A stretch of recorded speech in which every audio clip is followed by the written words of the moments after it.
Basta't sundin mo na lang ang inuutos ko, Jojo, para wala tayong maging problema. Ipasok mo lahat ng pondo sa account ko at huwag ka ng marami pang reklamo. Kap, mainit po kasi tayo ngayon. Bantay sarado ni Mayor yung mga pondo ng bawat bayan at barangay. Ayoko po madamay at makulong. Pamilyado po akong tao. Wala ka bang tiwala sa akin? Ilang taon ko nang ginagawa to, hindi ba? Tapos ngayon ka pa matatakot?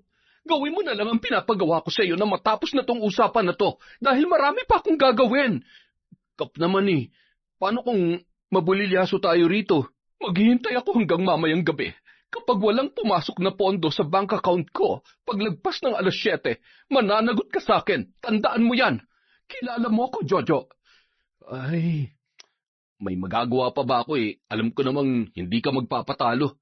Huwag kang mag-alala. Paliligayahin naman kita mamaya Katulad ng madalas nating ginagawa. Bakit? Ayaw mo na ba? Taon 2008. Cagayan. Wala nang nagawa pa ang barangay kagawad na si Jojo dahil batid niyang hindi magpapatalo sa kanilang usapan ang kapitan ng barangay na si Monica. Inutos noon na isalin sa kanyang account ang mga pondo na dapat sana ay gagamitin sa kanilang proyekto. Nung araw ding yun, muling may naganap sa kanilang dalawa katulad ng madalas nilang ginagawa. Kinahapunan, matapos ang oras ng duty ni Jojo ay agad na siyang umuwi sa kanilang bahay. Oh, nariyan ka na pala, Jojo. Kumusta ang trabaho sa barangay? Mano po, Nay? Ayos lang naman po. Ayun, masyadong maraming ginawa ngayong araw. Nasaan po si Eva at saka yung anak namin? Kaawaan ka ng Diyos. Naroon sa kwarto ninyo at pinapatulog na yung bata. Hindi pa kasi yun natutulog ngayong araw Ha? Bakit pinapatulog pa mag-aalas 6 na po ng gabi? Alanganin na para matulog pa. Teka, mapuntahan na nga muna sa kwarto at maiwan ko po muna kayo rito, Nay, ha? Ay siya, sige. At ako'y magtatahip na ng bigas na isasaing natin ngayon. Iniwan ni Jojo ang biyanan sa sala at pumasok sa kanilang kwarto para tingnan ang kanyang mag-ina. Nung nasa loob na siya, ay agad na napansin ni Eva na parang pagod ang kanyang asawa at wala sa kondisyon. Nandito ka na pala, mahal. Kumusta ang araw mo? Teka, bakit parang pagod na pagod ka yata ngayon? Oo, mahal Ang dami kasing trabaho sa barangay kaya medyo napagod ako. Kumusta kayo rito sa bahay? Okay naman. Ganun ba? Magpahinga ka na lang muna. Baka nga masyado ka lang napagod.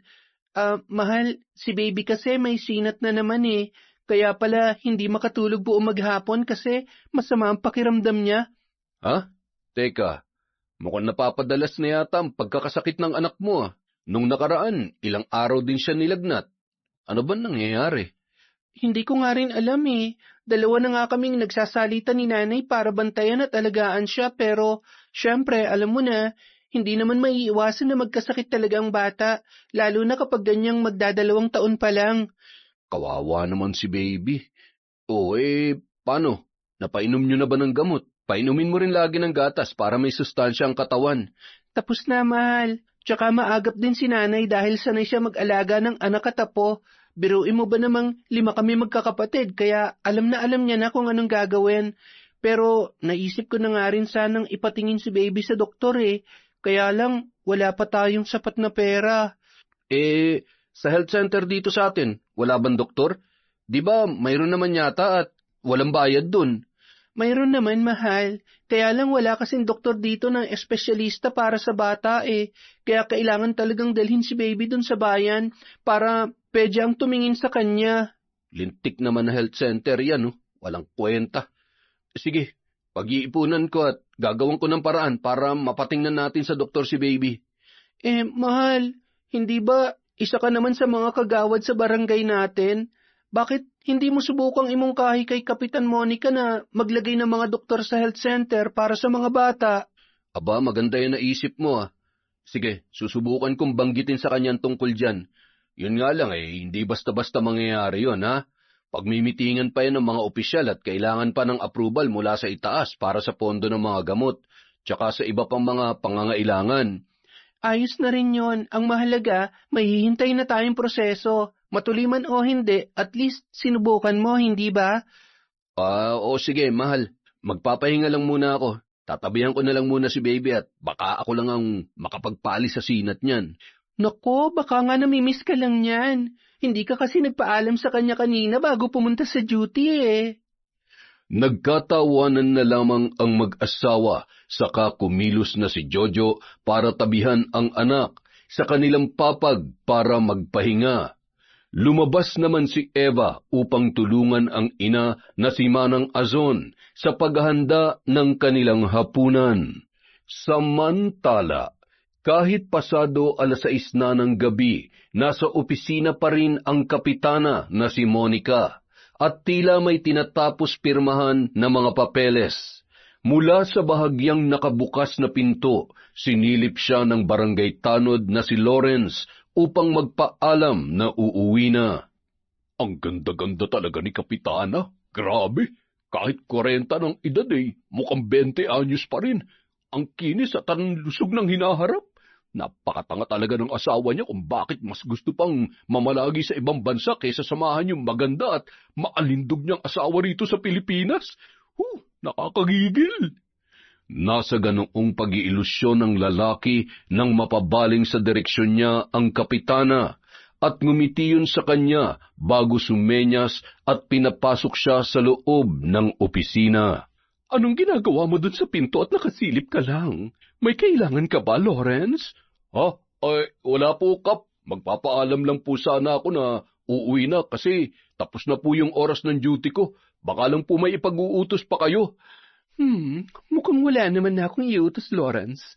Ganito na lang, pakilak mo na lang muna ang pinto tapos bumalik ka rito. Kasi may importante akong ipagbibilin sa'yo bago ka umuwi. Yung pinto po? Ibig ko pong sabihin sige po, ilalak ko na yung pinto. Pagkakataon mo na siguro to, Lawrence. Ito na yung matagal mo nang hinihintay. Hawak mo na ang alas. Bilisan mo na.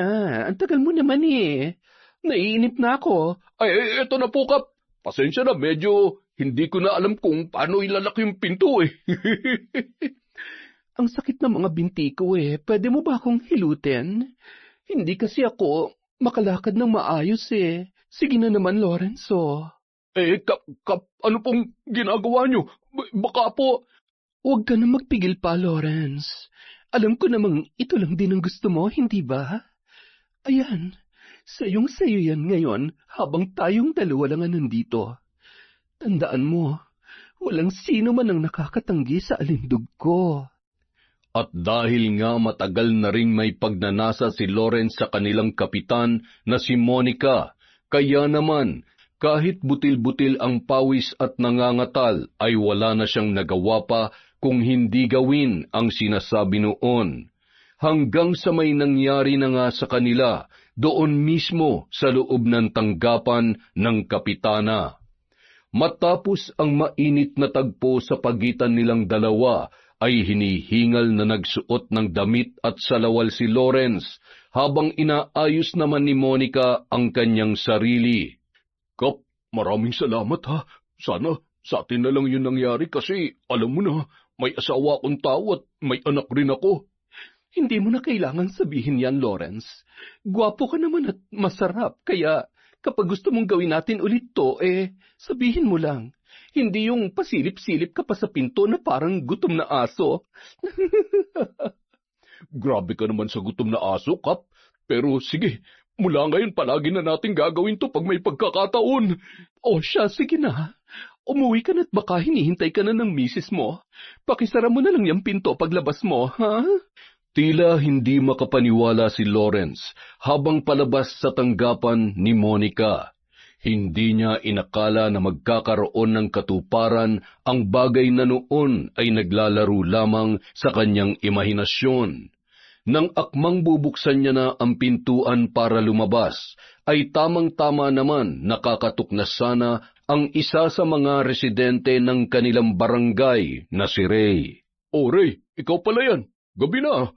Teka, may kailangan ka ba kay Kapitana? Opo sana kagawad eh. Baka naman pwede pang kumuha ng barangay clearance kasi kailangan ko bukas ng umaga eh. Naku, anong oras na kasi? Mag-8 na ng gabi pero, teka, papasok ulit ako at itatanong ko kay Kapitana kung pwede ka pang humabol. Hintayin mo ako rito, ha? Sandaling naghintay si Ray sa labas ng opisina habang inaabangan ang pagbalik ni Lawrence. At nang makabalik na yon ay nalaman niya na pumayag ang babaeng kapitan na humabol siya sa oras ng pagkuha ng kailangan niyang dokumento. Pasok ka na lang daw, sabi ni Kapitan. Pero huwag ka maingay sa iba na pinagbigyan kanyang kumuha kahit ganitong oras na, ha? Baka raw kasi gumaya sila eh. Sige, maiwan na kita. Tapos na rin kasi yung oras ng duty ko eh. Naku, mabuti naman po kung ganun. Maraming salamat po kagawad. Ingat po kayo sa pag-uwi ha. Agad namang pumasok si Ray sa tanggapan ni Monica at sinalubong siya noon ng matamis na ngiti. Magandang gabi po, Kap. Pasensya na, medyo ginabi ako ng pagpunta rito. Kukuha lang po sana ako ng barangay clearance. Oh, hi Ray. Ikaw yung varsity dito sa barangay natin, hindi ba? Opo, ako nga po, Kap. Bakit po? Wala naman. Palagi kasi kitang nakikitang naglalaro sa basketball court ng barangay. Parang kailan lang ang bata-bata mo pa, pero ngayon, ang laki na ng pinagbago mo. Ang tangkad at ang gwapo mo na rin.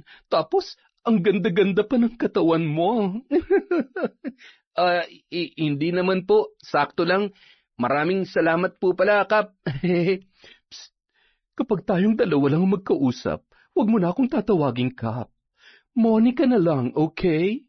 Teka, para saan pala yung kukunin mong barangay clearance? Para po sana sa a-applyan kong trabaho bukas. Kailangan daw po kasi yan habang wala pa yung iba ko pang kailangan na dokumento eh. Saglit lang, Ray, ha? Ihahanda ko lang yung papel. Bakit nga pala wala kang dalang bola ngayon? Ano po kasi, ibang bola po yung dala ko ngayon. Biro lang po. Pinapatawa ko lang po kayo. Monica, ikaw talaga? Palabiro ka rin pala at medyo may pagkapilyo, ha? Siguro maraming babae at bading ang nagkakagusto sa iyo, ano? Kap, pwede ko na po bang makuha yung kailangan ko? Marami pa po kasi akong ihahandang gamit sa bahay para sa pagpunta dun sa ina-applyan kong trabaho bukas eh. Ay, oo nga pala. Siyempre naman. Heto, pirmahan mo na muna at okay na yan. Oo nga pala. Pwede ba kitang maimbitahang magkape sa labas sa linggo? Alam mo ba yung bagong bukas na coffee shop dun sa bayan? Opo Kap, alam ko po yun. Di po ba mahal dun? Pero kung ililibre niyo ako, di sasama ako. Oo naman, Ray. Huwag ka mag-alala. Sagot ko lahat kahit saan mo pa gusto. O paano? Sa linggo ha? Aasahan kita. Heto nga pala yung barangay clearance mo. Sinadya pang idikit ng babae ang kamay niya kay Ray habang matamang nakatitig sa mga mata ng binata. Pasimple namang inalis ni Ray ang kanyang kamay, saka naiilang na nagtanong. Magkano po palang bayad dito, Kap? Pasensya na, first time ko lang po kasing kumuha nito eh. Ikaw naman, para kang others. Para sa'yo, libre na yan. Basta huwag ka lang maingay sa iba, ha? Tsaka yung usapan natin sa linggo. Nakakahiya naman po, pero salamat po, Kap, ha? Sige po, alis na ako at marami pa po akong gagawin eh. Dismayado namang naiwang mag-isa sa opisina si Monica at hindi makapaniwala na sa kauna-unahang pagkakataon ay tila tinanggihan siya ng isang lalaki at yung dati niya nang pinagpapantasyahan. Bakla ba yung si Ray? Bakit parang takot na takot dumikit sa babae? Well, hindi pa naman to ang huling pagkikita natin. Hindi ako makakapayag na iisnabin mo lang ang beauty at alindog ko. Walang sino mang lalaking hindi nahuhumaling sa akin, maliban na lang kung bulag ka. Sinisiguro ko magiging akin ka sa araw ng date natin sa linggo. Si Ray ang isa sa mga residente ng kanilang barangay na kilala sa lugar dahil nagmula siya sa may kayang pamilya. Subalit kahit malaki ang pagkagusto ay hindi yun malapitan ni Monica dahil menor de edad pa lamang ang binata. Bukod sa barangay tanod na si Lawrence, ay tila naging normal na lamang din kina Monica at kagawad na si Jojo ang palaging may nangyayari sa kanila tuwing may pagkakataon sa loob ng tanggapan ng kapitana. Oo nga pala, Jojo. Halos mag-iisang taon na tayong ganito Wala ka bang plano para sa ating dalawa? Ha? Anong planong sinasabi nyo, Kap?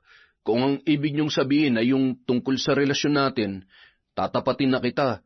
Wala akong anumang plano para sa atin. Alam mo namang may pamilya akong tao at ikaw, di ba may asawa ka rin? Yun na nga May asawa nga ako pero parang wala rin naman. Mas gusto pa niyang doon manirahan sa Australia kaysa samahan ako rito sa bansa natin. Isa pa, mukhang malabo na rin yung relasyon namin ni Tonyo. Nitong mga nakaraang buwan kasi, madalas na kami mag-away kahit sa chat at video call lang. Sus, alam mo, Kapitan, marami na akong kilalang may ganyan din na relasyon. Magkaaway lang kasi magkalayo, pero kapag magkasama naman, dinaig pa yung mag-asawa na halos ayaw nang bumitaw sa isa't isa. Sigurado, ganun din lang yung sa inyo ng asawa mo. Mabuti ka pa nga kahit may asawa ka, nagagawa mo pang tumikim ng iba. Gaya sa akin. Ako pag umuwi na rito yung damuho kong asawa, tsak na parang tuod ako dito sa barangay hall buong maghapon. Pinagbibitaw niya na nga ako bilang kapitan pero ayoko. Dito ako masaya Anong magagawa ko? Dito ako nakakatikim ng iba't ibang lalaki. Ay nako, bahala nga kayo sa buhay nyo. Basta ako, kontento lang na ganito tayo. Masaya rin ako sa trabaho ko bilang kagawad ng barangay natin. Ay, oo nga pala. May nakapagsabi sa akin na nagkakamabutihan na kayo ni Lawrence. Mukhang nag-iba ka na naman ng taste Ano, mga tanod naman ang susunod na target mo ngayon? Sira, bakit ba gwapo naman si Lawrence? Tsaka okay naman yung performance niya Isa pa, hindi naman ako basta-basta mangongolekta lang ng lalaki kung hindi rin naman kasing pogi mo, no? Ano naman ang palagay mo sa akin? Desperada? So, totoo nga na may nangyari na rin sa inyo. Iba ka talaga, Kap. Pero mag-iingat ka lang kasi may asawa rin yun. Bakit ba kasi ang hilig mo sa aming may mga asawa na? Maganda ka naman, sexy, at higit sa lahat, kakaiba ka. Kaya sigurado makakahanap ka pa ng mas bata kung laro lang din naman ang gusto mo. Huwag ka mag-alala, dahil meron ng tinututukan ng mga mata ko ngayon. Gwapo siya, sariwa at mabango. Pero syempre, mas the best ka pa rin. Nako, sino na naman kaya yung pinagdidiskitahan mo? Alam mo, kung wala lang akong asawa at nagkataong wala ka ring asawa, hinding-hindi kita papayagan na sumamat makipaglandian sa kung sino-sinong lalaki. Kaya lang, mas okay na rin yung ganito. Laro-laro lang, walang pakialam at walang sisihan bandang huli. Basta hanggat masaya tayo sa mga ginagawa natin at hanggat hindi tayo nahuhuli ng mga asawa nyo, ipagpapatuloy lang natin kung ano man na nagpapasaya sa atin ngayon. Ayoko mawala ka sa akin, Jojo. Ay nako, nasisiraan ka na yata, Kap Ilang beses ko bang ipapaalala sa'yo na may asawa na ako at pareho lang tayo. Kaya asahan mo na isang araw, matatapos din ang lahat ng ito. Alam mo ikaw, panira ka ng ilusyon ko Lumabas ka na nga lang ng opisina ko. Kanina ka pa nandito, baka makahalata na yung ibang kasamahan mo sa labas. Sige na, gusto ko na rin munang makapagpahinga. Buisit na yan. Natatawa at napapailing na lumabas na lamang ng opisina ng kapitana si Jojo. Sanay na siya sa ganoong pag-uugali ng babae at bilang lalaki, sinasakyan niya na lamang ang ganoong daloy ng kanilang usapan. Kinagabihan, habang magkatabi sa higaan ang mag-asawang sina Jojo at Eva, napansin ng babae na tila balisa at tulala ang asawa. Habang nakatitig sa kisame, kaya naman tinanong niya yon. Jojo, mahal, kanina ko pa napapansin na parang tulala ka at malalim ang iniisip. May problema ka ba sa trabaho o sa mga kasamahan mo sa barangay? Ha? Wala to, mahal. Gaya ng palagi kong sinasabi, baka dala lang to ng pagod at dami ng iniisip na konektado sa trabaho. Si Kapitana kasi palagi na lamang maraming pinapagawa sa akin Ha? Bakit kasi ikaw lang palagi ang gumagawa? Hindi ba may kanya-kanya naman kayong trabaho ron? Oo nga, mahal. Pero mas tiwala kasi siya sa akin, kaya mas ako yung palagi niyang pinagtatrabaho ng mga medyo komplikadong gawain. Ganun ba? Masyado mo naman kasing ginagalingan at sinisipagan eh. Yan tuloy, nagiging paborito ka na ni Kapitana Monica. Ikaw talaga, mahal. Matulog na nga lang tayo't nang maagang magising bukas. Parang gusto ko kasi ng sinangag at itlog na almusal eh. Ang tagal mo na kasing hindi ako pinagluluto. Sus, yun lang ba? Pasensya ka na ha. Nitong mga nakarang araw kasi naging abala ako sa pag-aalaga kay baby kasi may sakit siya. Si nanay naman palaging puto at kamote lang ang gustong almusal nun kaya hindi siya nagluluto. Okay lang yun. Sige, bukas ha. Asahan kayong masarap na almusal. Matapos yun, niyakap ni Eva ang asawa at gumanti naman yon ng yakap sa kanya. Nang gabing yun, pinagsaluhan nila ang mainit na sandali bilang mag-asawa. Kahit abala sa kanyang trabaho si Jojo ay hindi siya nagkukulang ng atensyon kay Eva at ibinibigay pa rin niya ang pangangailangan ng babae sa tuwing hinahanap nito ang kanyang mga bisig. Samantala, sumapit ang araw ng Linggo. Yun din ang araw ng pagkikita ni na Monica at Ray para magkape base sa kanilang napagkasunduan. Nasaan na ba yung si Ray? Hanggang ngayon wala pa rin. Sigurado akong alam niya tong lugar dahil siya pa nga nagsabi na mahal daw dito. Umayos ka, Ray, ha? Hindi ako nakikipagbiruan sa'yo. Mahigit 1 oras pa siyang naghintay sa lugar at kung saan-saan na siya pumwesto para alisin ang pagkabagot. Subalit wala ni anino ni Ray ang dumating. Sa inis ay nagpasya na lamang siyang umuwi at magdiretso sa barangay hall upang makapagpahinga sa kanyang tanggapan. Sa pintuan pa lamang ay nakita na siya ni Jojo at masaya siyang binati noon. Magandang araw, Kapitana. Kumusta po ang lakad nyo? Ngunit hindi niya sinagot ang lalaki. Sa halip ay pasimple niya yung binulungan. Naiinis ako. Kailangan ko na magpapakalma sa akin. Pumunta ka sa office ko after 5 minutes. Napatango na lamang si Jojo at pasimpleng nagpalinga-linga sa pangamba na baka may nakakarinig sa mga sinabi ng Kapitana. Makalipas ang ilang minuto ay pumasok na si Jojo sa tanggapan ni Monica. Bakit mukhang mainit na naman ang ulo mo, Kap? Tsaka bakit ngayon ka lang dumating? Alam mo bang kanina pa may mga naghahanap sa'yo dahil sa mga reklamong away dito sa barangay natin?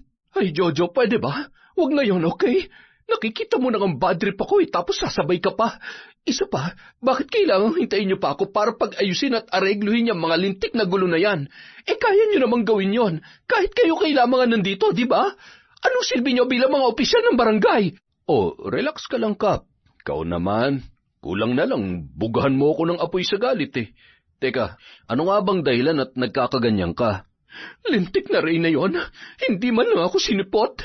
Kahit anino o ni sumaglit man lang sana ay ginawa niya para hindi ako nagmukhang tanga dun sa coffee shop.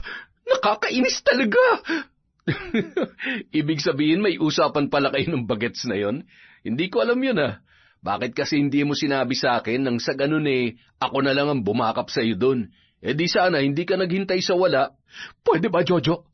Walang nakakatawa sa nangyari sa akin, kaya manahimik ka dyan. At oo, may usapan nga kami ni Ray, pero bakit ko pa sasabihin sa'yo? Di ba nga may kasunduan tayo na walang pakialamanan kahit anong gawin natin sa mga buhay natin?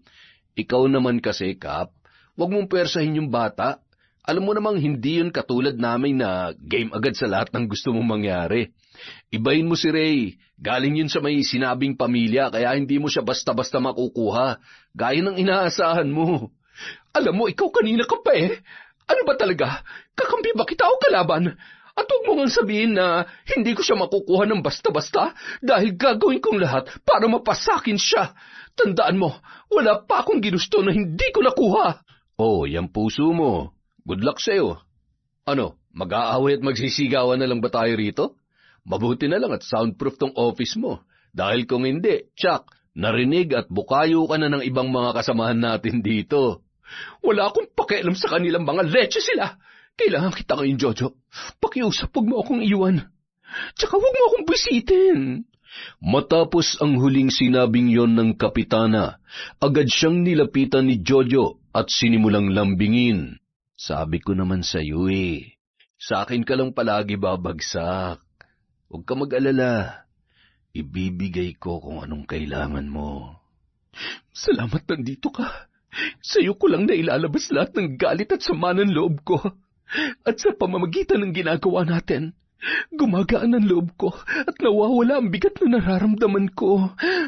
Muli, pinagsaluhan nila ang mainit na sandali sa loob ng opisina ni Monica. Hindi na nila alam kung gaano katagal silang nagsolo sa loob ng silid, ngunit nang matapos ay nagmamadali ng inayos ng babae ang sarili at ganoon din naman si Jojo bago lumabas. Nang mga sumunod na araw, naging abala si Monica sa kabilaang meeting at imbitasyon mula sa mga karatig bayan at barangay. Kaya naman, ilang araw din silang hindi nagkasama ni Jojo. Isang hapon, kararating lamang niya noon sa barangay hall mula sa kabilang barangay nang kumatok si Lawrence sa kanyang opisina. Kap, busy po ba kayo? Pwede pong pumasok, may tatanong lang sana ako. Tumuloy ka lang, Lawrence. Bukas naman yung pinto. Kap, itatanong ko lang po sana kung ipapamigay na po ba natin sa mga residente yung mga bigas at groceries? Hindi na muna. Hindi pa naman siguro nagugutom yung mga tao rito, di ba? Tsaka hindi pa naman nila kailangan yan Kaya asaka na lang. Hayaan nyo na lang muna dyan sa stockroom. Kap, kahit po sana hindi pa kailangan ng mga kabarangay natin, obligasyon nating ipamudmud ang mga yon kasi para sa mga tao po talaga yun. Hindi ka ba nakikinig, Lawrence? Huwag mo ang pangunahan ng trabaho ko. Alam ko ang ginagawa ko. Huwag mo akong pakikialaman dahil ako ang kapitana dito at tanod ka lang. Naintindihan mo? Pasensya na po, Kap. Sige po, hindi na mauulit. Sorry po kung nagalit ko pa yata kayo. Dahil sa paghingi ng paumanhin ni Lawrence, agad na kumalma ang kapitana at humingayon ng malalim bago mahinahon na muling nagsalita. Pasensya ka na rin kung napagtaasan kita ng boses. Masyado lang ako napagod at stressed. Gusto mo ba hilutin ulit kita, Kap? Wala pa naman akong gagawin kasi tinapos ko na lahat kanina. Mabuti pa nga siguro. Masakit din kasi ang likod ko at itong ulo ko dahil sa mga sunod-sunod na meeting na paulit-ulit lang naman ang pinag-uusapan. Salamat, Lawrence. Agad namang kumilos ang lalaki para lumapit sa kapitana at naupo sa harapan noon. Ilang saglit pa, nakita na lamang niya ang sarili na hinihilot na si Monica hanggang sa muli ay nauwi yon sa isang mainit na pagdadampi ng kanilang mga katawan. Samantala, sa bahay nina Eva at Jojo habang magkakausap sila sa hapagkainan. Nabalitaan niyo ba yung kapitbahay natin na sina Merle at Jerry? Sila yung mag-asawa na may pwesto ng lugawan sa palengke, di ba, Nay? Tama, sila nga. Nagkabaranggayan daw kahapon Dinig ko ay nag-away yata dahil nagseselos itong si babae. May kabit daw si lalaki. Dahil sa narinig, biglang nabilaukan si Jojo. Agad naman siyang inabutan ng tubig ng kanyang asawa. Ayos ka lang ba, mahal? Eto, uminom ka muna ng tubig. Ano ba nangyayari sa iyo, Jojo? At bigla kayatang nabulunan dyan? Itlog at hotdog ang ulam natin Huwag mong sabihin na tinik ka pa. Wala po, Nay. Ayos lang po ako. Ayos lang ako, mahal. Salamat dito sa tubig, Baka may bumara lang na kanin sa lalamunan ko. Oo nga pala, Jojo. Hindi ba't naka-duty ka sa barangay kahapon? Hindi mo ba nakita nagreklamo yung mag-asawa na yon? Opo, Nay. Nandun po ako nung nagkabaranggayan nga sila. Kaya lang, hindi naman ako nag-aayos sa mga ganong usapin kundi yung barangay justice na naka-assign. Kaya hindi ko na rin alam kung anong kasunod na nangyari. Tama rin naman, mahal. Mas mabuti na yung hindi ka nakialam sa kanila dahil baka magkaroon ka lang ng idea at gayahin mo pa si Jerry. Ay nako, Kapag ginawa ni Jojo sa iyo yung tulad ng ginawa ng lalaking yon, ako ang makakalaban niya. Hindi niya alam black belter yata itong nanay mo. Sobra ka naman, Nay. Hindi naman po siguro magagawa ni Jojo sa akin yon at sa anak namin. Hindi ba, mahal? Oo naman, mahal. Tama ka dyan. Hindi. Siyempre, hindi ko magagawa yun dahil ikaw lang ang nag-iisang mahal ko. Kayo ng anak natin. Abay, dapat lang. Hindi ako nagbibiro. Ayaw ko malalaman na niloloko mong anak kong si Eva. Dahil kapag nangyari yon, makikilala mo kung sino at anong tunay kong pagkatao. Si nanay naman, nag-alala agad. Huwag po kayo mag-isip na masama.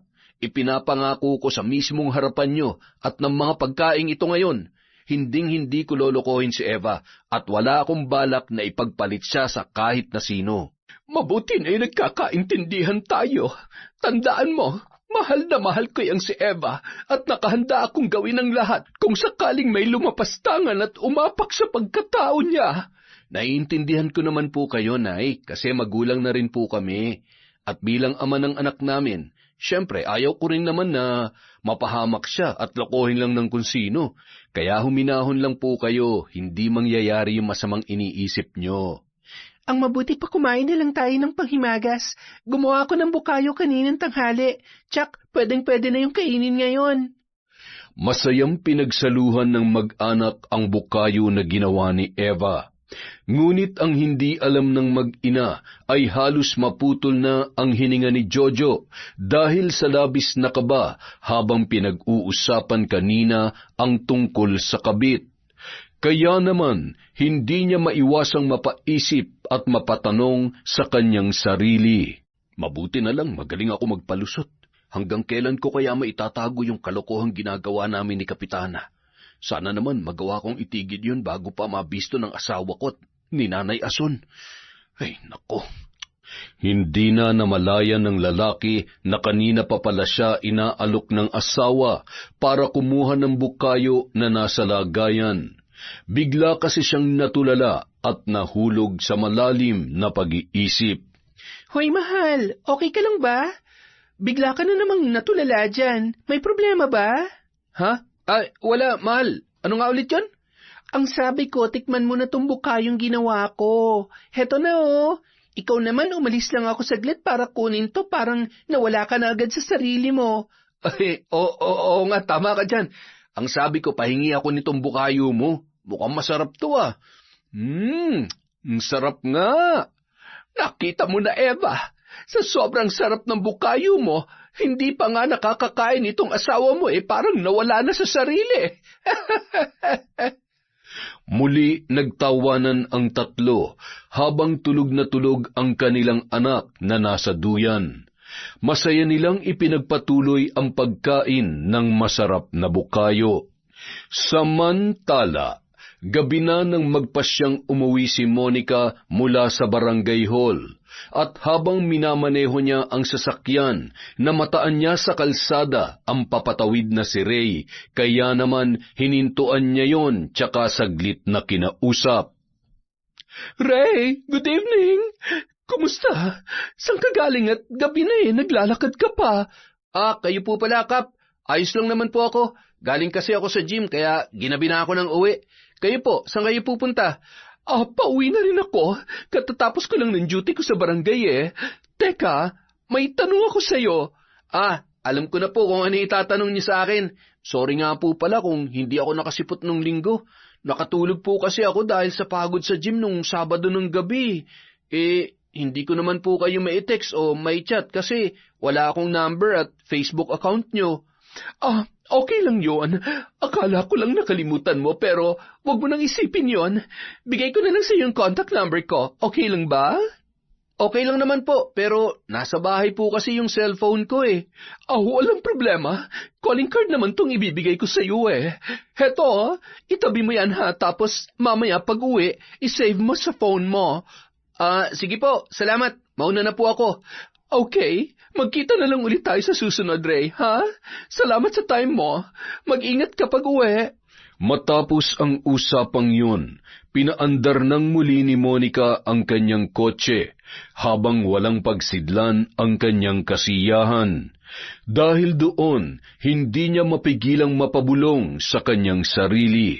Sinasabi ko na nga ba walang makakahindi sa alindog at taglay kong karisma. Sino mag-aakalang 40 anyos na ako? Sa ganda at kinis kong to? Kaunti na lang, Ray. Konting kembot na lang at mapapasakin ka na rin sa wakas. Samantala, habang naglalakad pa uwi si Ray ay hindi niya mapigilang matawa habang tinitingnan ang calling card na ibinigay sa kanya ni Monica.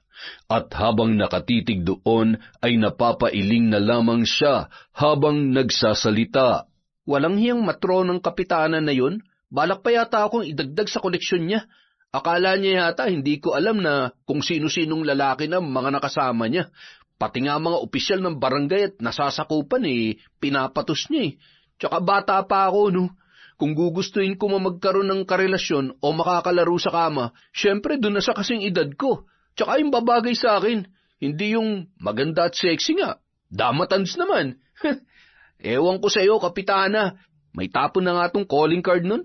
Pampasikip lang to sa wallet ko Makalipas ang ilang araw, habang abala sa mga gawaing bahay sina Manang Azon at Eva ay nagulat sila sa biglaang malakas na pag-iyak ng baby ni Eva. Nagmamadaling pinuntahan yon ng babae habang nasa duyan at agad na kinarga. Ngunit laking gulat niya nang maramdamang mainit ang katawan ng sanggol. Nay, nilalagnat na naman po yata si baby. Ang init ng buong katawan niya.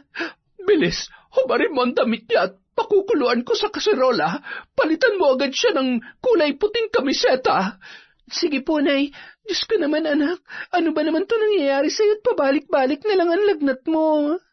Mabilis na kumilos si Manang Azon para pakuluan ng damit na pinagpalitan ng kanyang apo. Agad naman yung binihisan ni Eva ng panibago at kulay puting damit.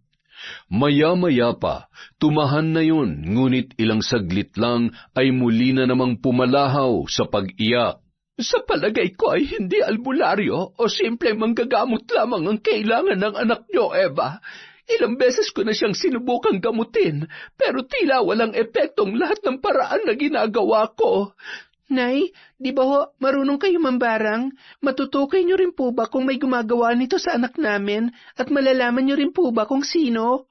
Eva, anak, oo, mambabarang ako, pero hindi ako lantay na manggagamot. Kung may mga kaya man akong pagalingin ay limitado lamang at hindi lahat ng sakit ay kaya kong alisin. At gaya ng sinabi ko sa iyo kanina, ilang beses ko nang inalamang kalagayan ng bata, ngunit wala akong ibang nakikitang gumagawa nito sa kanya.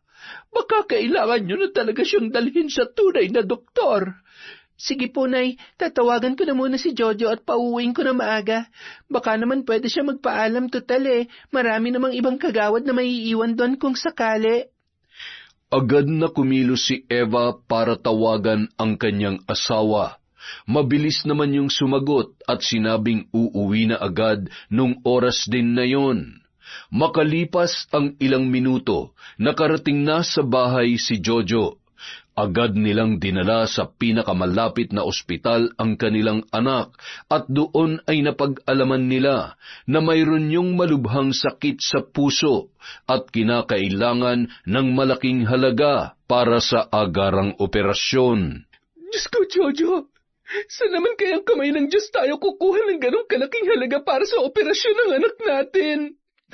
Huwag ka mag-alala, mahal. Magdasal at magtiwala na lang tayo sa Kanya.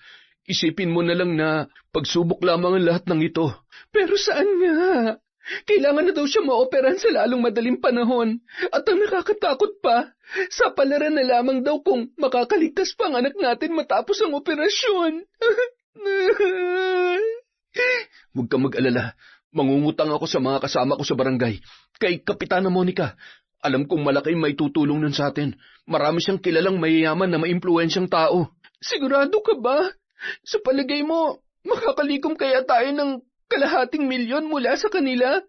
Wala naman kasi ako maaasahan sa mga kapatid at kamag-anak ko dahil katulad ko, isang kahig, isang tuka lang din sila. Kahit anong mangyari, gagawa ako ng paraan para sa anak natin, Eva. At kahit ano pa maging resulta ng operasyon, tagumpay man o hindi, ilalaban natin ang kaisa-isa nating anak. Salamat, mahal. Maraming salamat sa pagbibigay ng lakas ng loob sa akin. Sa totoo lang, hindi ko na rin alam ang gagawin ko kung wala ka. Huwag ka nang malungkot. Kumain ka na rin muna.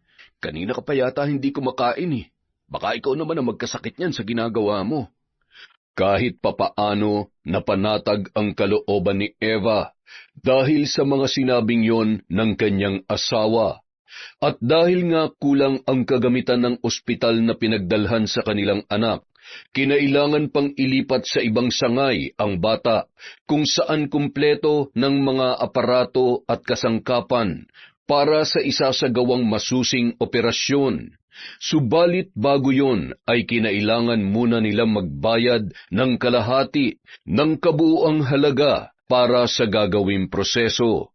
Buong magdamag silang namalagi sa ospital habang ang ina naman ni Eva na si Manang Azon ang mag-isang nagbabantay sa kanilang bahay. Kinabukasan, agad na nakipag-usap si Jojo kay Monica at sinabi niya ang nangyari sa kanilang anak. $250,000 para sa operasyon? Sa tingin ko, kaya ko namang ipahiram sa iyo ang halagang yan, Jojo. Alam mo namang, marami akong naipong pera mula sa pondo ng barangay, simula nung manungkulan ako, hindi ba? Isa pa, parang hindi ka na rin naman iba sa akin. May masasaya at masasarap tayong pinagsaluhan, hindi ba? Kaya sige, pahihiramin kita. Talaga? Naku, maraming salamat, Kapitana. Buong buhay ko tong tatanuwing malaking utang na loob sa iyo. Oops! Hindi pa ako tapos.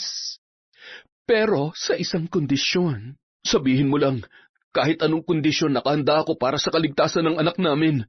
Mula ngayon, susundin mong lahat ng ipag-uutos ko. Hindi bilang isang kagawad, kundi bilang isang kapareha ko at bodyguard. Sasamahan mo rin ako sa mga lakad ko sa labas na walang kaugnayan sa mga gawain dito sa barangay. Take it or leave it, Jojo. Sige, pumapayag ako. Kahit anong ipagawa mo sa akin, gagawin ko. Basta't ipangako mo lang na ibibigay mo yung hinihiram ko sa'yo. Hanggang ngayon ba naman ay wala ka pa rin tiwala sa akin, my dear? Of course, may isang salita naman ako. Pero bago yan, gagawa muna ako ng kasulatan. Mahirap na, tungkol to sa pera. Para patas naman ang laban natin, hindi ba? Oo, papayag ako. Tama ka naman dyan. Kung ganun, sige na. Lumabas ka muna sandali at gagawin ko lang ang kasulatan na sinasabi ko. Tatawagin na lamang kita mamaya para pumirma. Makalipas ang ilang sandali, muli na nga siyang tinawag ni Monica para pirmahan ang umano'y kasulatan na sinasabi noon. Sa kanya muling tinanong ang kapitana. Oo nga pala, Kap, gusto ko lang sanang malaman kung kailan ko makukuha yung pera. Kailangan na kasing maoperahan yung anak namin sa lalong madaling panahon eh. Maghintay ka lang, magwi-withdraw lang ako. Siyempre, wala naman akong hawak na ganong kalaking halaga, kaya huwag kang apurado. Wala nang nagawa pa si Jojo kundi ang tumango at sumang-ayon sa sinabi ng babae.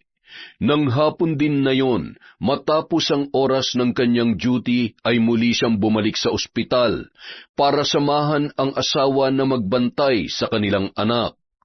Ngunit nagsinungaling siya kay Eva at sinabing maibibigay na ni Monica ang pera kinabukasan kahit wala namang ganoong sinabi ang kapitana. Naku, maraming salamat. Mabuti naman at sa wakas ay maooperahan ng anak natin bukas. Oo nga pala, mahal. Nasabi sa akin ng doktor na ililipat daw ng pasilidad si baby dahil kulang daw sila rito sa mga kagamitan para sa gagawing operasyon. Ha? Saan naman daw ililipat? Sigurado ba silang magagawa nila na maayos ang proseso sakaling dalhin nila sa ibang lugar ang anak natin? Yun ang sabi ng mga doktor, pero mahal, magtiwala na lang tayo sa kanila. Alam kong alam nilang ginagawa nila dahil silang eksperto sa ganitong larangan. Ipaubaya na lang natin sa kanila at sa Diyos ang lahat. Oo, sige mahal. Hayaan mo. bukas na bukas din. Kukunin ko na kay Kapitana Monica yung hinihiram nating pera. Muli nagkaroon ng katahimikan ang isip ni Eva, at ang tanging ginawa na lamang niya nung gabing yon ay bantayan ang kanilang anak na nung mga oras na yon ay tila mas lumulubhana ang kalagayan. Nagpasya na munang umuwi si Jojo sa kanilang bahay upang kumuha ng mga gamit at bumili ng kaunting pagkain. Kinabukasan, nang muling pumasok si Jojo sa barangay para gampanan ang tungkulin, ay muli niyang binanggit kay Monica ang tungkol sa halaga na kanyang hinihiram. Ano? Bakit kukunin mo na? Hindi mo ba binasa yung ginawa kong kasulatan? Nakalagay doon na makukuha mo lamang ang pera matapos ang 1 buwan. Natural, kailangan mo munang pagtrabahuhan at tuparin ang kasunduan. At yung kondisyon na sinabi ko sa iyo bago ako magbitaw ng pera. Ano ko, hilo? Ha? Ganun ba? Pasensya na. Hindi ko kasi nabasa yung nakalagay eh. Litong-lito na kasi ako kahapon at lutang ng isip ko. Tsaka, tiwala naman kasi ako sa iyo eh. Akala ko naman ibibigay mo na sa akin ngayon kasi nasabi ko naman sa iyo na kailangan na namin yun para sa operasyon ng baby namin, di ba? Aba, hindi ko na kasalanan kung di mo binasa yung ginawa kong kasulatan. Basta kung ano nakalagay doon na pinirmahan mo, yun ang masusunod. Kap, wala na bang ibang paraan para makuha ko na agad yung pera? Pasensya ka na talaga. Ikaw lang kasi yung malalapitan ko eh. Mayroon naman. Sige, bukas ng hapon, kapag nagsiuwian na yung mga kasamahan mo rito, pumunta ka ulit dito sa opisina ko at may ipapagawa ako sa iyo para makuha mo na yung pera. Bakit bukas pa? Bakit hindi na lang ngayon? Total magkaharap naman na tayo. O kaya mamaya, pag uwi nila. May lakad ako mamayang gabi. At saka, hindi ikaw magdedesisyon kung kailan ko ibibigay sa iyong pera. Nagkakaintindihan ba tayo? Sige, bukas pupuntahan kita rito pag uwi ng ibang mga kasama natin. Gigil man at balot ng sama ng loob, wala nang nagawa pa si Jojo kung hindi ang sumang-ayon sa lahat ng mga kagustuhan ni Monica. Sa pagkakataong yun, wala siyang karapatang tumanggi sapagkat kailangan niya ang pera na ipapahiram nito sa kanila. Kinabukasan, yun ang araw na ipinangako ng babae na ibibigay kay Jojo ang nasabing pera. At yun na rin ang araw na nakatakdang isagawa ang operasyon sa kanilang anak. Pasado 5:00 na ng hapon na magsiuwian ang karamihan sa mga kasama nilang naka-duty sa barangay. At gaya ng napag-usapan, nagtungo si Jojo sa opisina ni Monica. Magandang hapon, Kap. Nandito na ako. Ano nga pala yung ipapagawa mo sa akin? Parang alam ko na to ah.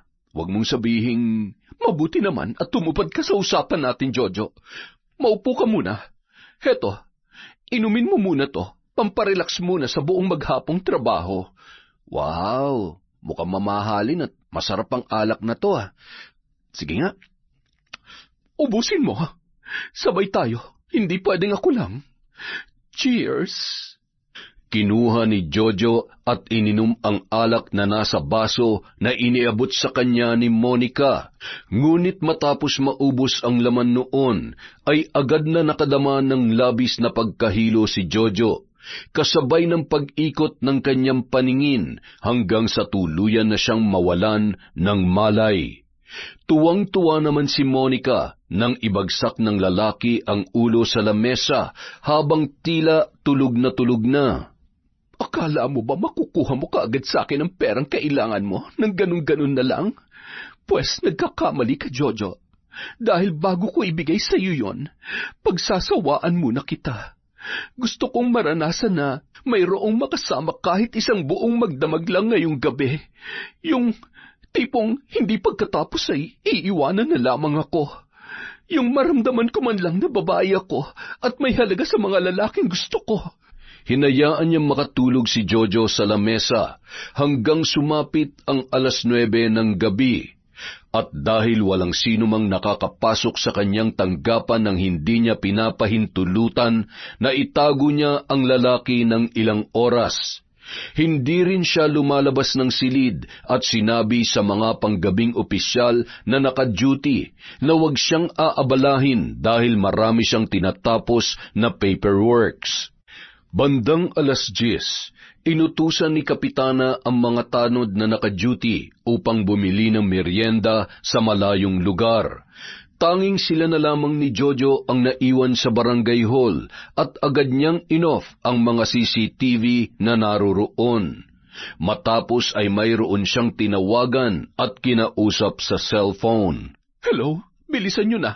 Habang hindi pa nakakabalik yung mga inutusan kong bantay rito. Dalhin niyo sa kotse si Jojo at wag kayong magpapahalata pagpasok rito, ha? Sige na, bilis. Ilang saglit lamang, dumating na ang 2 lalaki na nagbuhat kay Jojo at dinala yon sa sasakyan ni Monica. Oh, heto. Siguro naman, sobra-sobra na yan bilang kabayaran sa pinagawa ko sa inyo. Sige na, umalis na kayo bago pa may makakita sa inyo. Alis na, bilisan niyo.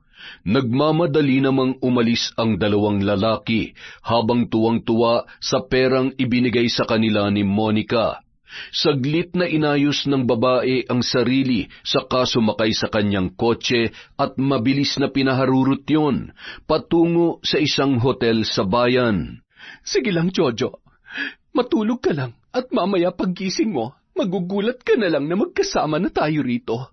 Sa akin ka lang ngayong gabi at hindi ka pwedeng mapunta sa iba. Hindi, kahit sa asawa mo si Eva.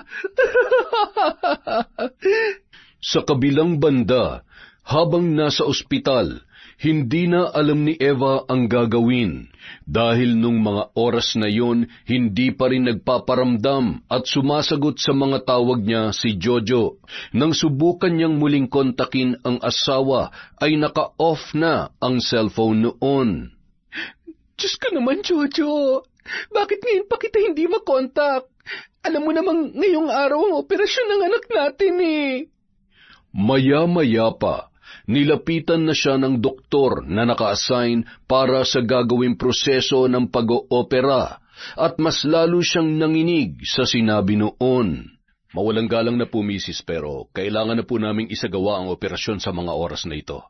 Ililipat na namin ang anak niyo sa kabilang sangay ng aming ospital. Ngunit bilang pagsunod sa alituntunin ng aming pamunuan, kinakailangan po muna ninyo magbigay ng kalahating halaga ng bayad para po maisagawa yon. Ha? Ganun po ba? Pero Dok, wala pa po kasi akong hawak na pera sa ngayon eh. Hinihintay ko pa po yung asawa ko, pero sigurado naman na darating yun anumang oras. Baka po na-traffic lang o nagkaroon ng kaunting aberya sa daan. Baka po pwedeng ituloy nyo na muna ang operasyon. Ihahabol na lang namin yung bayad. Sige na po. Ikinalulungkot ko, pero yun ang patakaran ng ospital. Sige ho, maiwan ko na muna kayo at marami pa akong aasikasuhin pasyente. Laglag ang mga balikat at nang hihinang napaupo na lamang si Eva nang mag-isa. Bigla ay natulala siya habang balot ng labis na takot at pangamba. Wala siyang kaalam-alam na kasama ni Monica ang kanyang asawa nung mga oras na yon. Lumipas ang magdamag na hindi dumating si Jojo sa ospital. Hindi na rin muli pang bumalik kay Eva ang doktor na huli niyang nakausap matapos yon magpaalala sa kanya. Halos magkasakit na ang babae sa buong gabing pag-iisip, kasabay ng kawalan ng tulog at kain. Samantala, umaga na nang magising si Jojo at gulat na gulat siya nang mapagtanto na nasa ibang lugar na pala siya. Hi, dear Jojo. Nag-enjoy ka ba sa pagtulog dito sa hotel? Kung akong tatanungin mo, yes. Sobrang nag-enjoy akong kasama ka buong magdamag. Walang hiya ka. Anong ginawa mo sa akin? Ano nilagay mo sa ininom ko? Bakit bigla ako nawala na malay kagabi? Teka, nasan ba ako? Bakit nandito tayo? Anong ginagawa natin dito? Hindi pa ba obvious? Siyempre, buong magdamag tayo magkasama. Yung tungkol dun sa nilagay ko sa ininom mo, huwag kang praning. Pampatulog lamang yon.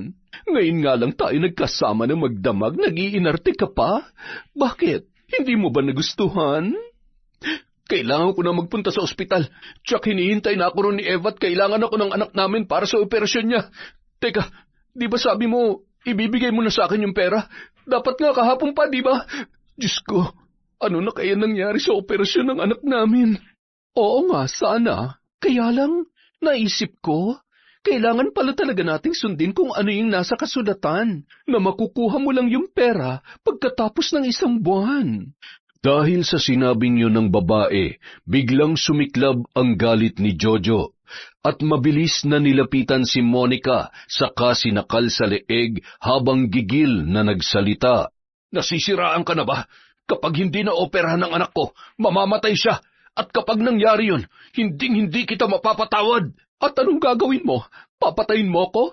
Sige, gawin mo. Tingnan lang natin kung hindi ka damputin sa kulungan.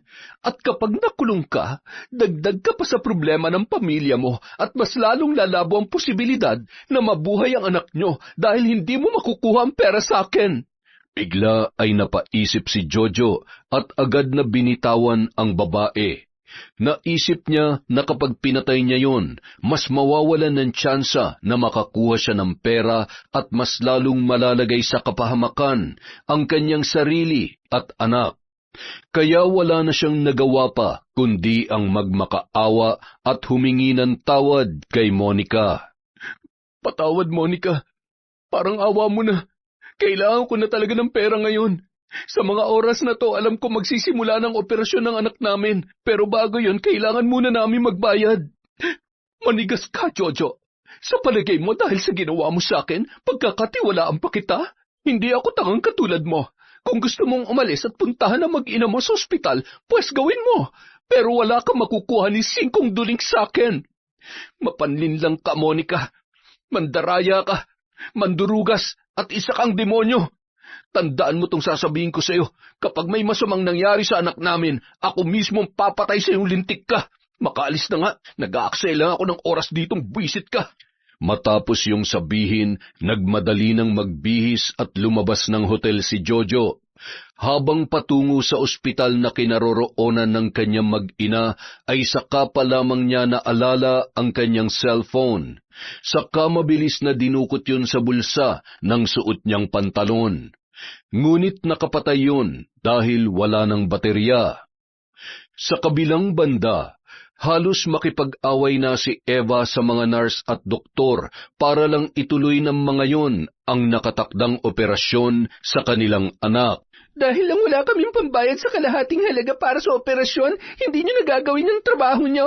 Anong klaseng ospital ba to? Kapag may nangyari masama sa anak namin, ididemanda ko kayo! Subalit kahit anong pagbabanta at mga salitang sabihin ni Eva, tila walang epekto sa mga staff at doktor ng naturang ospital.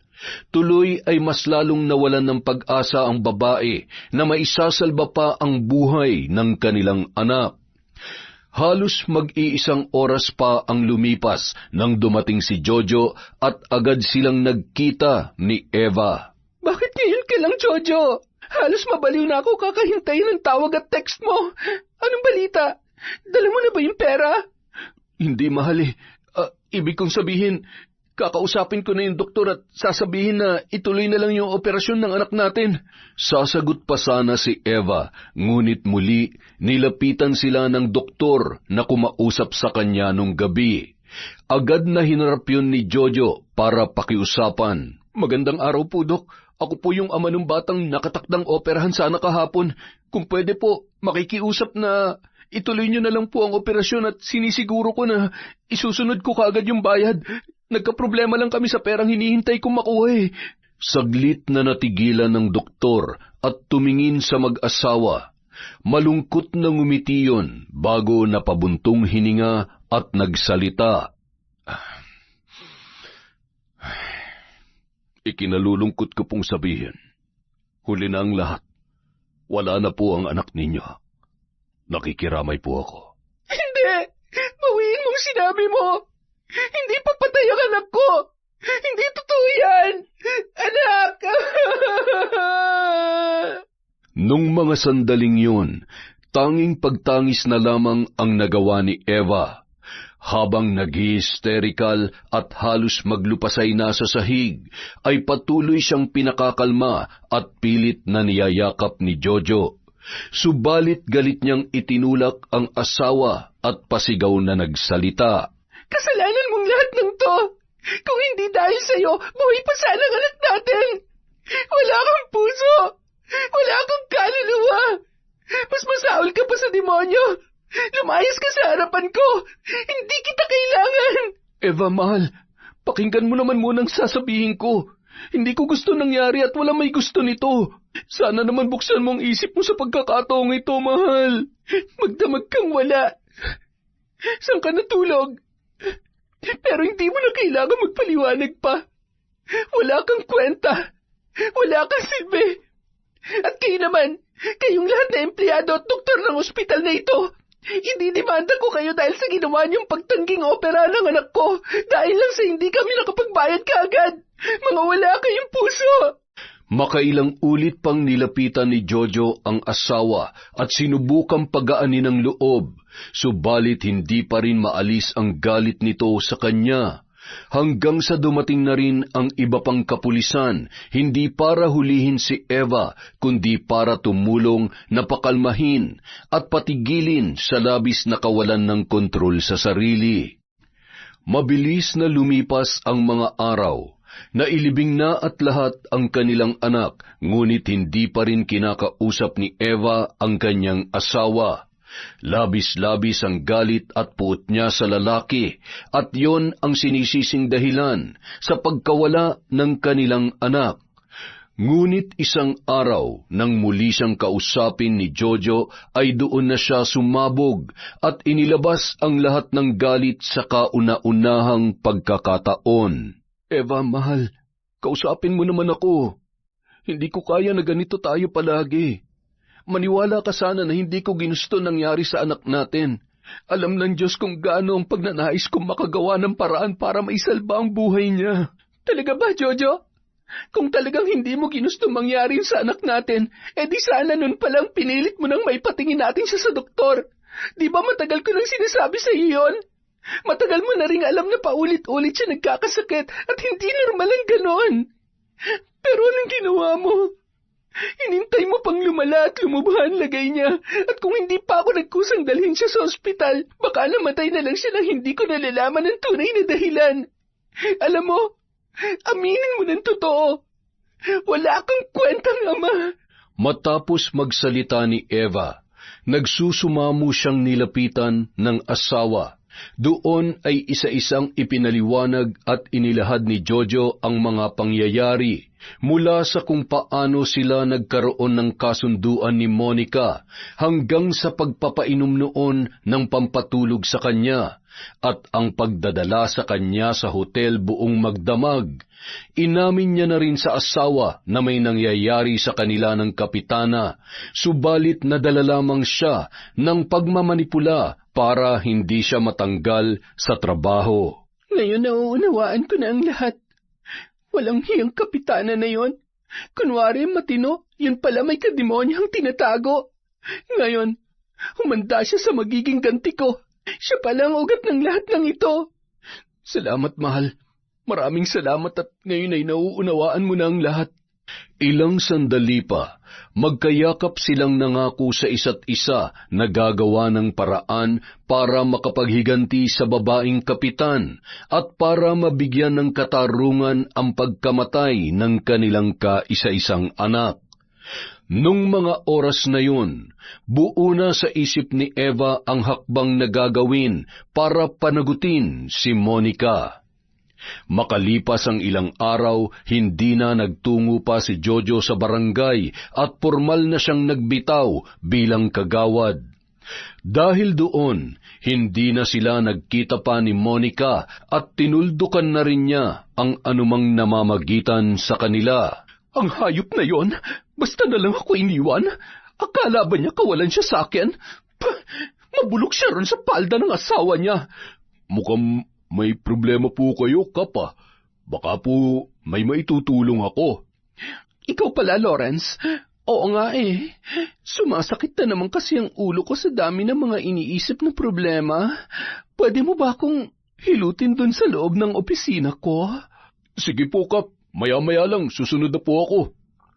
Makalipas ang ilang minuto, sumunod na nga si Loren sa tanggapan ng kapitana, ngunit hindi pa man siya nagtatagal doon ay nagulat sila nang biglang bumukas ang pintuan at bumungad ang asawa ni Lawrence na si Nympha.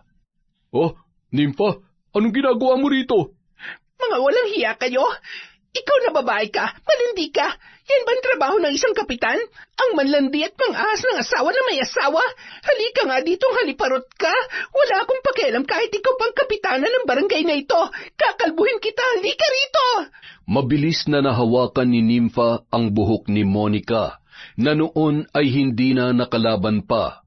Bugbog sarado ang muka noon bago tuluyang napaghiwalay ni Lawrence at ng iba pang opisyal na nakasaksi sa pangyayari. Matapos ay niyaya na ni Lawrence na umuwi ang kanyang asawa at sinabing yun na ang huling pagkikita nila ng kapitana, dahil magbibitiw na siya sa pagiging barangay tanod.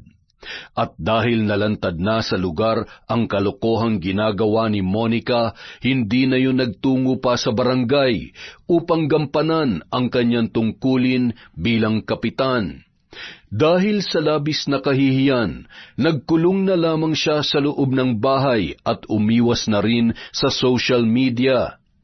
Samantala, habang kausap ni Eva ang kanyang ina na si Manang Azon, matapos kong marinig ang kwento at masaksihan ang lahat na nangyari sa pamilya mo, anak, wala na akong ibang nais pang sabihin, kundi ang sumang-ayon sa plano mong makapaghiganti sa hitad na babaeng kapitana na yon. Huwag ka mag-alala, makakamit natin ang katarungan sa pagkamatay ng inyong anak. Dapat lang siyang mamatay gaya na nangyari sa anak namin, Nay. Hindi ko na isasama yung kasalanan at pagtataksil nila sa akin ng asawa ko. Ang gusto ko lang, magbayad ang babaeng yun sa lahat ng ginawa niya sa pamilya ko. Makalipas ang ilang araw, habang mag-isa lamang sa kanyang bahay si Monica, halos hindi niya na alam ang gagawin, sapagkat ilang araw na siyang hindi makatulog sa gabi dahil sa mga tila bulong na kanyang naririnig. Animoy tinig yon na nagmumula sa ilalim ng lupa, ngunit tila napakalapit sa kanyang tainga. Ano ba kasing nangyayari sa akin at palagi ako nakakarinig ng mga nakakatakot na boses? Halos maubos ko na tong iniinom kong pampatulog pero parang wala pa ring epekto. Ay, buisit naman ang buhay to. Nang mga sumunod na araw, nakisuyo siya sa isang malapit na kapitbahay para ibili ng gamot sa sentro dahil mas lumalala na ang kanyang lagay. Aray ko, hindi na tumitigil ang pananakit ng ulo ko mula pa kagabi. Kailangan ko na sigurong magpahatid sa ospital. Pero sinong uutusan ko? Wala nang gustong sumunod sa akin ngayon. Ayoko namang lumabas ng bahay at makita ng mga tao dahil tsak na pagpipiestahan lang nila ako sa chismis. Kinabukasan, nagulat siya sapagkat biglang bumuti na lamang ang kanyang kondisyon, kaya hindi na naituloy ang planong pagpunta sa doktor. Ngunit kinahapunan, halos nag-aagaw na ang liwanag at dilim nang biglang may nakapasyang bukol sa kanyang leeg. Aray ko! Ano to? Bakit bigla akong tinubuan ng bukol dito? Tsaka, bakit ang sakit? Aray!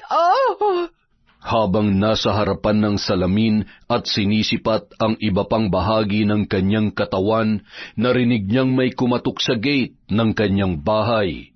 Nang silipin kung sino yon, ay napag-alaman niya na si Lawrence pala ang bumisita sa kanya. Lawrence? Teka, anong ginagawa mo dito? Baka masundan ka ng asawa mo. Huwag ka maingay, Monica. Wala ang asawa ko ngayon. Nagpunta siya sa Maynila kasi namatay yung kapatid niya, kaya 1 linggo siya ron. Ganun ba? Bakit mo ako pinuntahan dito? Halika, pumasok ka. Wala bang mga kapitbahay na nakakita sa'yo? Siyempre wala.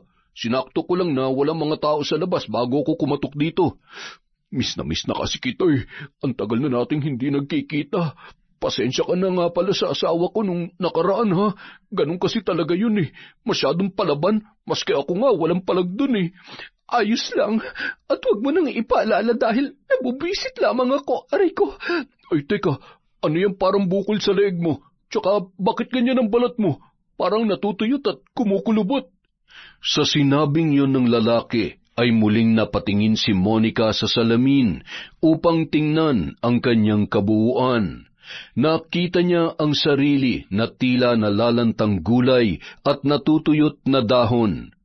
Animoy isang kandila na unti-unting nauupos.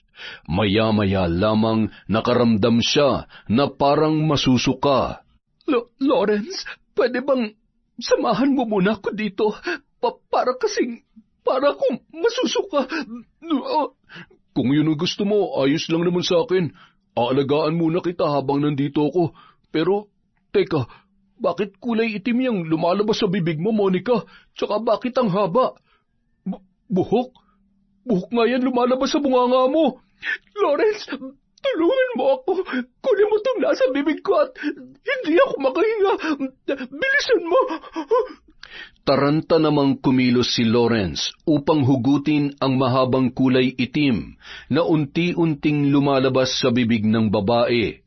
Ngunit nang mahila niya yon ay napagtanto niya na buhok nga ng tao ang mahabang hibla na yon na nagmumula sa loob ng katawan ni Monica. Diyos ko, Monica, paano nangyayari sa ito? Bakit sumusuka ka ng buhok ng tao? Hindi ko nga alam. Hindi ko alam, Lawrence. Pakiusap, tulungan mo ako. Hindi ako makahinga. Para akong nalulunod. Teka, anong gagawin ko? Hindi ko alam kung paano ko gagamutin. Ay, may sakit ka ba? Diyos ko, mukhang mali yata ang oras ng pagpunta ko rito, Kasunod noon, nakita ni Lawrence na biglang nanigas ang mga panga at bibig ni Monica hanggang sa hindi na yon makapagsalita pa. Maya-maya pa, may kung anong bukol ang tumubo sa gitna ng ulo ng babae.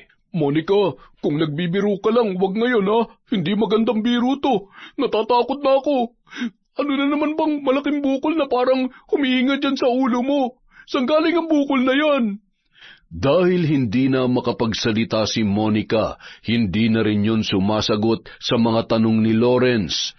Tanging ang mga kamay niya na lamang ang isinisenyas para humingi ng tulong, ngunit maging ang lalaki ay hindi na rin alam ang gagawin. Monica, palaki na ng palaki ang bukol mo sa ulo. Ay naku, ano ba nangyayari sa babaeng to? Bakit nag-iba na itsura niya? Hindi na siya yung Monica na maalindog, sexy at maganda na gustong-gusto ng mga kalalakihan dati. Patuloy na nasasaksihan ni Lawrence ang lubusang paglaki ng bukol sa ulo ni Monica. Habang takot na napapaatras na sinabayan pa ng pag-anda at pag-usal ng mga dasal. Kasunod noon, umihip ang malakas na hangin sa loob ng bahay. Nagsayawan ang mga kurtina, nagsigalawan ang mga upuan at lamesa, kasabay ng pagkabasag ng mga kasangkapan. Naku po, may demonyo yata sa katawan ng babaeng ito! Tulong! Akmang tatakbo na sana si Lawrence nang muli siya mapalingon kay Monica, na noon ay tila na itulos sa kanyang kinatatayuan habang naninigas ang buong katawan. Patuloy sa paglaki ang bukol ng babae sa ulo hanggang sa pumutok yun, kasabay ng paglabas ng malagkit at mabahong nana at dugo. Tulong! Tulungan niyo ako! Lalabas na ako! Ayoko na rito! May demonyo sa bahay na to! Halos magkandara pa sa pagtakbo palabas ng bahay si Lawrence at takot na takot habang patuloy sa pagsigaw na humihingi ng tulong. At sa sahig ng bahay ay naiwan ang mga nagkalat na bahagi ng ulo at katawan ni Monica. Bumaha ng dugo at nag-iwan ng madilim at hindi kapani-paniwalang pangyayari. Kasunod ay nagsilabasan ang mga ipis at gagamba mula sa pumutok na bukol sa kanyang ulo. Kinabukasan, hindi nakaligtas sa lugar nila ang matunog na balita tungkol sa pagkamatay ng dating kapitana. Nabalitaan din nila na tuluyan nang nawala sa sarili si Lawrence at hindi na nakakakilala pa, kaya nagpakalat-kalat na lamang yon sa lansangan. Samantala, habang magkakausap sina Eva, Jojo at Manang Ason. Kawawang Monica, pero tama lang na nangyari yun sa kanya. Napakaraming pagkakataon para baguhin niya yung buhay niya. May responsable siyang asawa na nagpapakahirap abroad. Isa siyang kapitan ng barangay na dapat ay nagiging mabuting ehemplo. Pero anong ginawa niya? Inabuso niya yung katiting na kapangyarihan na ipinagkaloob sa kanya ng mga tao. Tama ka, mahal. At ang dami ko natutunan sa mga karanasan natin. Isa na ron ang pagiging maagap sa mga pangangailangan ng pamilya, lalong-lalo na sa usaping pangkalusugan ng magiging anak natin. Naway matahimik na ang kaluluwa niya sa impyernong kinasadlakan niya. Palagi niyong tatandaan, hindi ibang tao ang gagawa ng kapahamakan natin, kung hindi ang mismong sarili lamang din natin. At kapag langit na ang naningil sa iyo, wala ka nang magagawa pa kahit anong takas ang gawin mo. Pero Nay, sa nangyari kay Monica, di ba hindi naman langit ang naningil sa kanya? Namatay siya dahil sa pambabarang na ginawa niyo at karapat-dapat lang yun sa kanya. Tama ka, anak. Dito sa lupa, yun ang dahilan ng kanyang pagkamatay. Ngunit sa kabilang buhay, hahatulan pa rin siya ng langit at tanging ang may kapal pa rin ang magpapasya kung saan siya mas nararapat mapunta. Kaya makabubuting isipin na palagi tayong gumawa ng tama at nasa kalooban ng Diyos nang sa gayon ay mayroon tayong konsensya na maihaharap sa Kanya sa oras na tayo naman ang litisin dahil sa sarili nating kasalanan. Nagpapasalamat ako sa Diyos dahil naging parte ako ng pamilya ninyo. Dahil sa inyo, natutunan ko ring tapusin at tuldukan ang mga masasamang gawain. Patawad din po sa lahat ng pagkakamali at pagkukulang ko sa inyo. Lalo na sa iyo, Eva, mahal ko.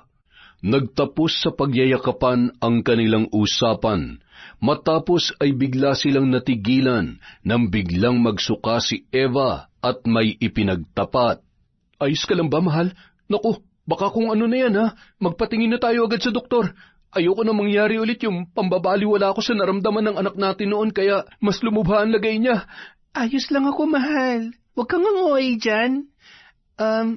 Jojo, tatay ka na ulit. Ha? Anong ibig mong sabihin? Buntis ka na ulit?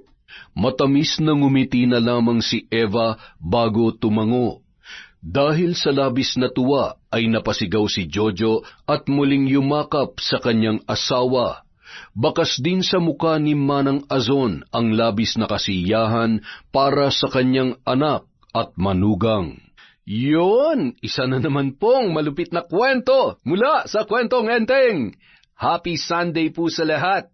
Dahil dyan, meron na naman tayong shout out. Simulan po natin kay Elizabeth Azucena, kay Diaries Yuki, sa Deceries at Coprada family of Paracale, Camarines Norte, from Andrea Morico Soriano. Hi po kay Ami Alip, kay Ethan. Hello po kay Vicky Yabut, kay Joy Aniban, kay Ali Baladia at Ma'am Luz from Luz Biminda Rapas. Hi po kay Medelina, kay Conchita ng Oriental Mindoro. Hi kay Jason Nablo, kay Febe Jane Toledo, kay Gay Somodio, kay Ronald Belza Bahado. Hello po sa Dordas family of Batangas from Patrick Dordas. Hi po kay Rodcan Sidmanaw. Hi kay Rosa Mora. Hello kay Rosemary Casonete. Kay Marla May Marco Melo from Marlon Quieta. Hello po kay Arya at Mia, ang 2 baby ni Ira Liano. Hi din po sa Soleta family of Mercedes Camarines Norte from Carmenchita Carrascal. Hello po kay Richel Torres from Julian Jules Torres. Hi kay Mamiliana Nalugon, kay Mary Gladys Rico, kay Consolacion Alvarez at Annalisa Diga from Roxanne Diga.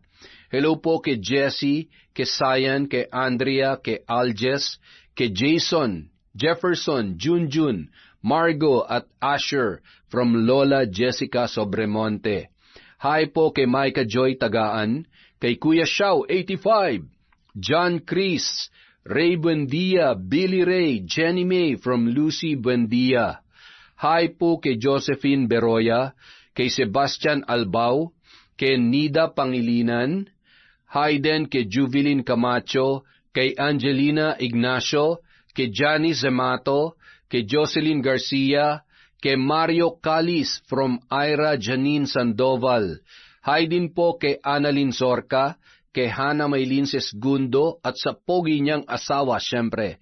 Hi kay Chris Villanueva at Adrian Bahado from Ronald Belza Bahado. Hi kay Edgardo Fontanilla, kay Margie Banosong, Sofia Roxanne Rex from Andrea Fernandez. Hi kay Red Gaspar, kay Kimpoy Feliciano at kay Corazon Villoso. Maraming salamat po